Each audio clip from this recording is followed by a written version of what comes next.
Hey everyone, welcome to Unearth with Shelly Hughes. I'm Shelly Hughes, and today I want to ask you if you've ever paid $20,000 for marketing but walked away confused, disappointed, probably a little bit rejected, even a little bit resentful, this one is for you. In this podcast, we talk about the good, the bad, and the ugly of growing a passionate, profitable business. We talk about the wins, the losses, the challenges, and most importantly, the lessons learned of what it means to build this amazing, vision that you have. And so in this episode, I want to take a bold take. If it's essential to your business, it eventually needs to be in-house. So what does this mean? Yeah, I own a marketing studio, and I truly believe that even marketing, if it's essential, truly essential to your business, eventually it has to be in-house. And not necessarily on day one, but eventually it makes sense to bring these things in-house, because if you think about it, when you start your business, you don't necessarily need HR. You don't necessarily need legal full-time in-house. You don't necessarily need marketing in-house. But as you scale, those core business functions, and you have to identify what they are, should transfer inside your business, while areas that you're not really ready to have that leadership of, they can stay with the experts, right? And the truth is, founders many times hate working with agencies, specifically marketing agencies. I get it. Most marketing partnerships fail because there's no clarity, there's no ownership. A lot of times these marketing people are creatives, or even worse, they're technical people and strategists and can't think creatively, right? There's no leadership. And today I want to talk about why that happens and really what we should do instead. So the core idea here is, okay, what belongs in-house for your business? And I want you to think, what is one thing in your business that you've tried to do in-house, but it's just not giving you the ROI you expected? Because a lot of times in those early stage companies, it makes sense to outsource many things. Cash is tight, your time is tight, and at this moment, you are so focused on perfecting your product that it doesn't make sense for you to put leadership ideas and thoughts and time and energy into something that can be outsourced. But as you're in that growth stage, you have to understand what's core to your brand, your voice, your strategy. All that should move inside. So for example, if you're hiring like crazy, maybe you should bring HR inside so you can control that a little bit more, so you can make sure it really aligns with that culture. But here's the thing about marketing. Marketing, brand, product development, all these different things, they aren't just services. They are central to communicating the vision, not just to your audience, but to your staff. And so if you can't lead marketing internally effectively, you won't scale strategically. And that's when you really have to find the right partner. But a lot of times, like I said, it's so hard to find the right partner. So I hear it straight from the horse's mouth. Many of our clients are hiring us because they're firing their old agency. They're at that growth stage, but they still understand that marketing, they cannot effectively lead marketing. They could have a social media person, they might have someone else that's kind of junior level in-house. Or even worse, you've hired a marketing director that sends email blasts. That to me just drives me up a wall. A marketing director, someone who directs the marketing, should not be coordinating the marketing. Those are two completely different jobs.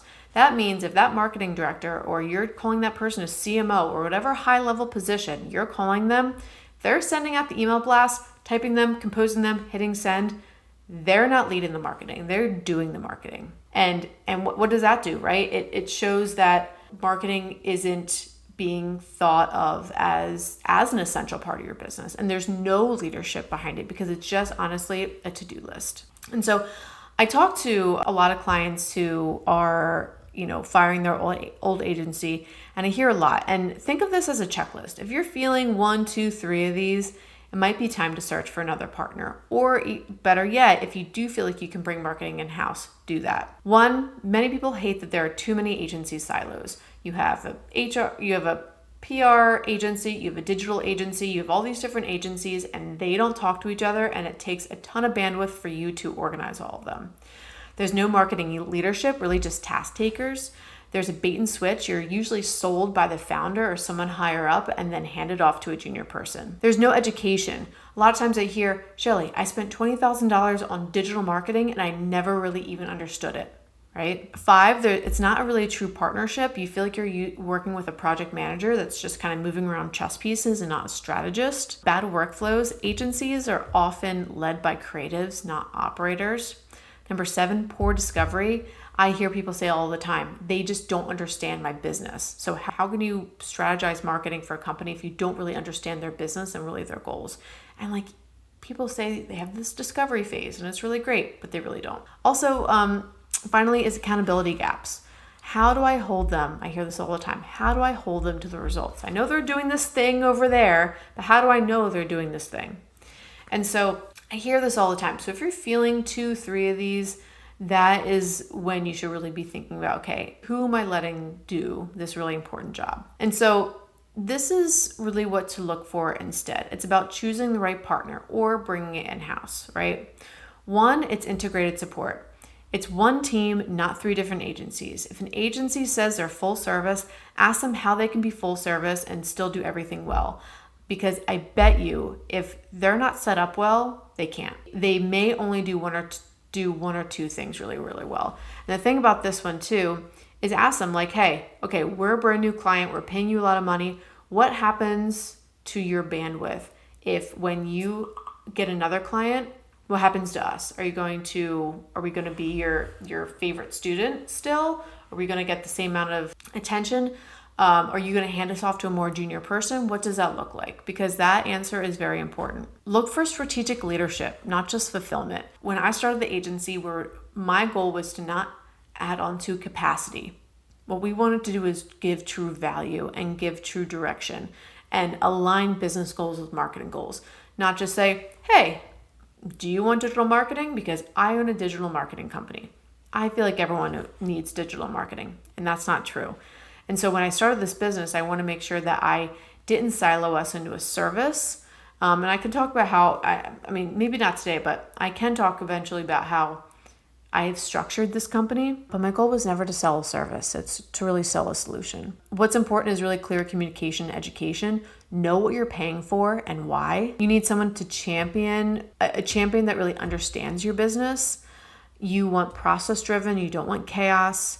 And you want someone who's willing to push back and think with you, not just take orders. If you're hiring a yes man, that is not what you need for your business. And final one is clear KPIs and a regular review cadence. Make sure that they are giving you, hey, these are the milestones that we're trying to hit. And so I want you to think, if you hired your next marketing partner tomorrow, what would you do differently from the one that you have right now, if you have any right now? And okay, so some questions I like to tell people to ask when they're hiring a partner. One is, who will actually be working on my account, right? So again, if you're sold by the founder and you expect that founder to be there, okay, maybe they will or they won't, but who exactly will I be talking to on every single day?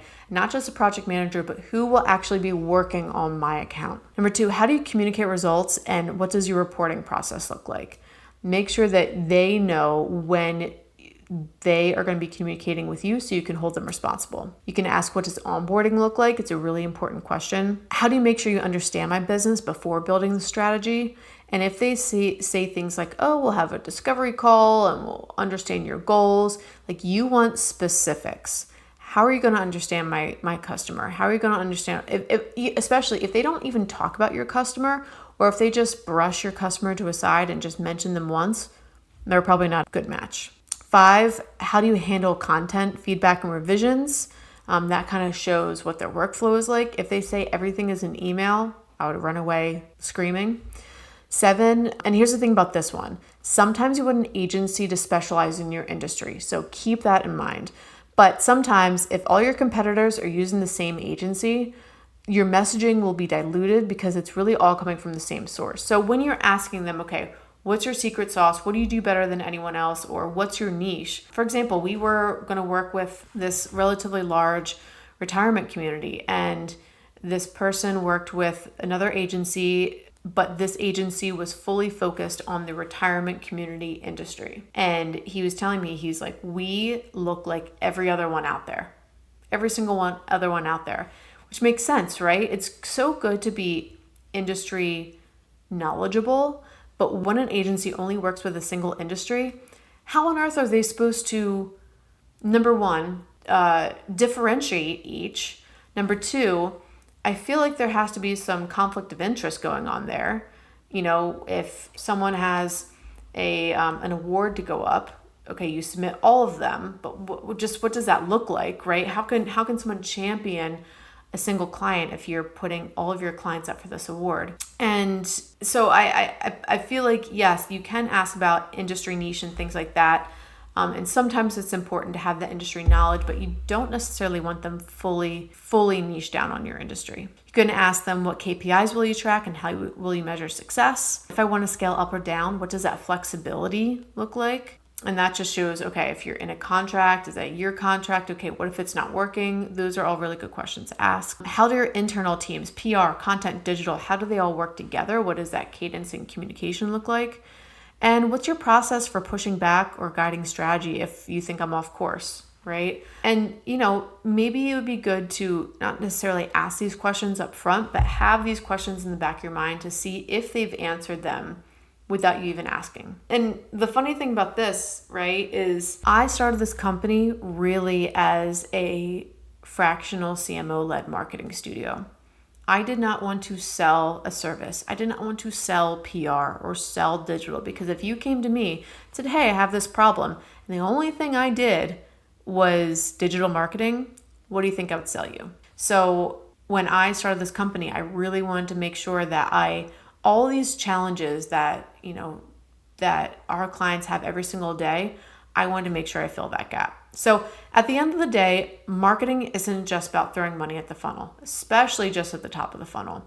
It's about alignment, and it's when your marketing partner, internal or external, feels like an extension of your vision, then really everything changes. So hire slowly, ask better questions, know the role that you need filled and what's the most essential in your business, then lead them well. Really, because you can't lead your own marketing. If you can't lead your own marketing, no one else will. So no one else will do it for you. So it's best to find even a part-time leader, kind of like what we have, because it's going to make sure that your marketing aligns with your business goals. So I hope you thought this was helpful. I just hear this thing a lot of, I hate my agency. I hate even the word agency. I do too, to be honest. So, and that's why I always feel like we're the anti-agency, because it's not what we do at all. So if you like this episode, please send it to someone you think would also like it, you think they would find helpful, and we will talk next week.